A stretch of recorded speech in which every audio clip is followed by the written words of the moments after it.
Shalom, bien-aimés dans le Seigneur, nous continuons avec notre méditation sur le thème « Croyez en vous ». Nous tirons notre texte dans 1 Jean chapitre 4, le verset 4 qui nous dit ceci.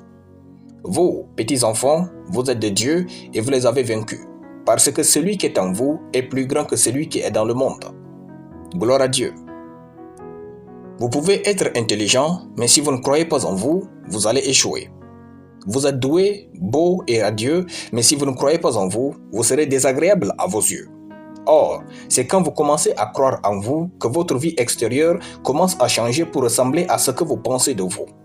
Dans notre texte de 1 Samuel chapitre 17, David n'avait aucune compétence apparente pour tuer Goliath. Jusqu'à là, il n'avait affronté que les animaux. Cependant, David croyait en lui et c'est ce qui fit toute la différence face à Goliath. Quand vous croyez en vous, vous devenez la personne la plus compétente de votre vie. Ne laissez jamais le mouvement des autres vous définir. Ce n'est pas que tout le monde ne fait pas une chose que vous aurez tort de le faire. Tous fuyaient Goliath, mais David était le seul à rester, à l'affronter et l'histoire lui a donné raison.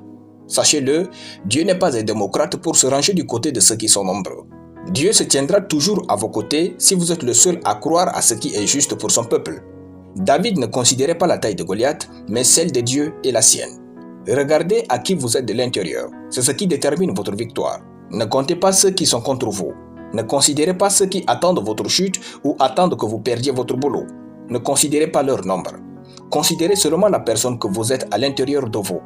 Nourrissez votre esprit de la parole de Dieu, priez en d'autres langues et construisez votre homme intérieur. Car c'est ce que vous êtes de l'intérieur qui orchestre vos victoires. Ne tombez pas dans le piège de ceux qui cherchent à connaître le nombre de leurs ennemis, restez focus sur ce que vous portez. Affrontez le monde avec ce que vous avez à l'intérieur de vous. Souvent, les hommes connaissent seulement votre histoire et non ce que vous portez. Plus souvent, les hommes connaissent seulement ce que vous avez fait et non ce que vous portez. Croyez en vous. Alléluia. Nous allons prier. Père éternel, je te rends grâce pour ta parole. Je déclare que je crois en moi et manifeste toutes les grâces de Dieu au nom de Jésus. Je vis donc une vie extraordinaire. Amen. La lecture biblique en une année, 1 Corinthiens chapitre 1 à 1 Corinthiens chapitre 6. Soyez bénis, c'était le pain du ciel.